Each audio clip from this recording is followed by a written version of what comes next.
Bine v-am găsit, dragii mei, la horoscopul aferent lunii mai. Dragilor, vă invit să-mi rămâneți aproape în cele ce urmează pentru a afla cum va fi influențat semnul vostru zodiacal pe parcursul acestei luni, mai ales că vom avea niște evenimente astrale importante. De asemenea, vă reamintesc faptul că acesta este un horoscop general, prin urmare, tratați-l ca atare. Și dacă doriți să aprofundați această parte a vieții voastre, vă invit pe site-ul meu www.terapieprin-astrologie.ro la secțiunea magazin, unde veți găsi toate serviciile astrologice puse la dispoziție de mine pentru voi, astfel încât să putem aprofunda împreună amprenta voastră astrologică. Totodată, dacă vă cunoașteți ascendentul zodiacal sau luna, amplasarea lunii în harta voastră natală, atunci vă sfătuiesc să urmăriți și videourile aferente acestor elemente astrologice, astfel încât să căpătați o imagine cât mai amplă a modului în care această lună vă va influența. Înainte de a începe, doresc să urez la mulți ani tuturor sărbătoriților acestei luni, toate cele bune, multă sănătate și să fiți iubiți, dragii mei! Haideți să începem!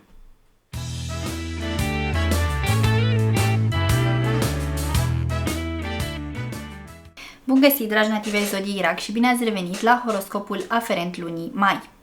Așa cum bine știți, acest video este pentru toți cei dintre voi care v-ați născut în acest semn zodiacal, dar și pentru cei dintre voi care aveți ascendentul, descendentul, luna, planetele Marte, Venus sau Mercur, dar și unul dintre cele două noduri lunare amplasate în acest semn zodiacal în hărțile voastre natale.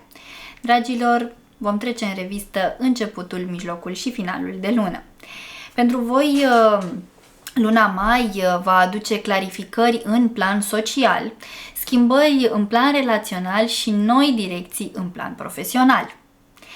Așadar, pentru voi se pune accentul pe tot ce are legătură cu prietenii, cu proiectele voastre de viitor, dar totodată și cu presiunea responsabilităților profesionale. Așa că să fiți cu băgare de seamă. Începutul lunii, mai exact intervalul cuprins între 1 și 10 mai, poate aduce conexiuni profunde în viața voastră și revizuirea planurilor de viitor. Cu soarele în Taur, practic, aveți ocazia de a socializa mai mult, de a intra în proiecte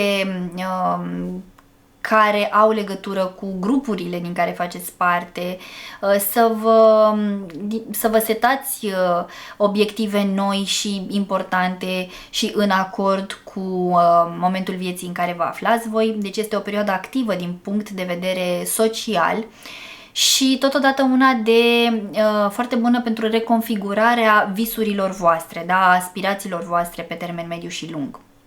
Ei bine, cu Pluto retrograd învărsător din 4 mai, practic pentru voi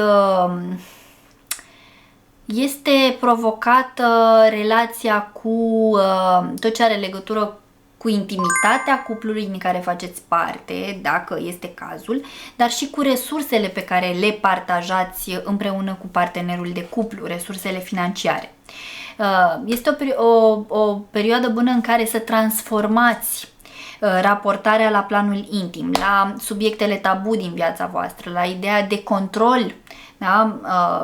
Pot ieși la suprafață anumite chestiuni care au legătură cu controlul excesiv pe care îl exercitați în raport poate chiar cu partenerul de cuplu. Așa că încercați cumva să fiți atenți la ce anume iese la suprafață în perioada de început a lunii și să aduceți acele ajustări care să vă ajute să fiți mai liniștiți și mai împăcați. Totodată, începând cu 10 mai, Mercur, planeta comunicării și a gândirii, va intra în zodia Taur, ceea ce înseamnă că veți beneficia de mai multă eficiență în planul comunicării, bineînțeles și al gândirii, în raport cu prietenii voștri, dar și cu echipele din care faceți parte, da? Poate la locul de muncă sau în proiectele de antreprenoriat. Totodată, ca și recomandare, vă invit să analizați mai mult cu cine alegeți să vă împărtășiți energia și timpul în luna mai, pentru că nu toate conexiunile sunt benefice pentru voi pe termen lung.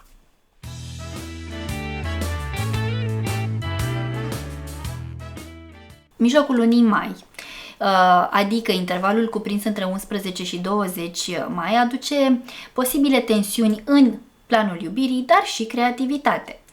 În data de 12 mai va avea loc faza de lună plină din zodia Scorpion, iar acest lucru va activa în viața voastră zona iubirii, a creativității, dar și a relației cu copiii, acolo unde este cazul. Este o perioadă pentru voi extrem de intensă din punct de vedere emoțional, având în vedere că luna este guvernatoarea voastră, va tranzita un semn de apă ca și voi și mai mult decât atât va fi și în apogeul său, așa că emoțiile vor fi pentru voi într-adevăr extrem de puternice și este posibil să beneficiați de revelații puternice raportate la relația de cuplu din care faceți parte sau chiar la finalizarea unui proiect creativ, de ce nu? Pentru unii dintre voi este posibil ca, nu știu, copiii voștri să plece de acasă, fie se căsătoresc, fie se mută cu partenerul de cuplu, fie pleacă din țară, poate cu o bursă, cu un curs și tot așa. Deci poate exista această idee de finalitate, da? Sau să se mute mai la distanță de voi, iar acest lucru să creeze acea idee de finalitate, de sfârșit, care să aducă cumva un disconfort emoțional. Dar totodată aveți parte de noroc în ceea ce privește cercurile voastre sociale și de susținere din partea prietenilor voștri apropiați, iar acest lucru, bineînțeles, vă va ajuta să depășiți posibilele momente mai tensionate. De asemenea, este o perioadă favorabilă pentru voi pentru a vă exprima ceea ce simțiți cu adevărat față de partenerul de cuplu. Nu vă temeți, asta ca și recomandare, nu vă temeți să lăsați în urmă relații care efectiv nu vă mai aduc nimic bun, nu vă mai aduc bucurie, nu vă mai aduc liniște, împlinire și așa mai departe. Este un moment bun în care să încheiați.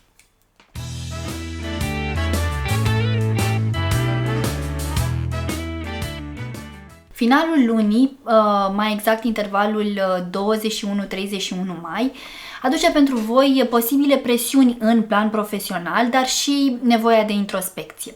Cu Soarele și cu Mercur în zodia Gemeni pe final de lună, aveți ocazia să deveniți mai îndreptați înspre introspecție și să simțiți așa nevoia de a vă retrage, de a sta puțin mai izolați. Pentru că și marele profesor din astrologie, Saturn, va schimba semnul zodiacal și va intra în zodia Berbec, într-un semn cardinal ca și voi, acesta este un moment cheie, da? Pentru că vi se va activa sfera ascensiunii voastre socioprofesionale sau a reputației voastre, a imaginii publice, da? Poate că sunteți la pensie, nu contează, este vorba despre chestiuni care au legătură cu modul în care v-a influențat planul acesta profesional existența. Așadar, pentru cei dintre voi care lucrați, poate veni o perioadă de consolidare în planul carierei, dar și de testare totodată, pentru că Saturn vine cu lecții, vine cu provocări, da? Mai întâi ne testează și apoi ne oferă ce are de oferit. Așadar, practic ceea ce nu este autentic în viața voastră va fi deturnat, va fi demontat de către marele profesor Saturn. Așa că mare atenție, pentru că Saturn vine așa cu una caldă, una rece, una caldă, una rece. Dar toate acestea sunt în beneficiul evoluției voastre. De asemenea, pe final de lună va avea loc și faza de lună nouă din zodia Gemeni, care practic vă va invita la o resetare emoțională. Da? Veți avea oportunitatea de a vă reseta din punct de vedere emoțional și spiritual. Ca și recomandare, v-aș spune să acceptați faptul că uneori e nevoie de a face poate un pas în spate pentru a vedea imaginea de ansamblu, da? Acest lucru neînsemnând că retrogradați în vreun fel sau altul, așa că dacă veți alege să faceți acest lucru, practic cariera voastră va avea de câștigat pentru că veți căpăta o viziune mai matură, da? Asupra acesteia. Dragii mei, acestea sunt informațiile din punct de vedere astrologic. Așa cum v-am obișnuit, am să extrag și un mesaj de la cărțile Oracol. Haideți să vedem ce au pregătit acestea pentru voi. Și-a vrut să iasă un card. Wow! Care vine din partea tărâmului pierdut, și anume Lemuria. Crearea raiului pe pământ se întâmplă chiar acum. Ia uitați-vă ce mesaj frumos! da? Conexiunea cu spiritualitatea, conectați-vă mai mult la forța voastră interioară, la sufletele voastre, astfel încât să fiți călăuziți de zona de lumină din interiorul vostru și să luați deciziile cele mai bune pentru viitorul vostru. Dragii mei, în speranța că mi-ați rămas aproape până la finalul acestui video, vă mulțumesc și vă invit să apreciați și să distribuiți acest video tuturor celor cărora credeți că le va fi de folos. Vă doresc ca luna mai să aducă în viețile voastre toate binecuvântările de care aveți nevoie. Vă pup, vă îmbrățișez și pe data viitoare. Pa, pa!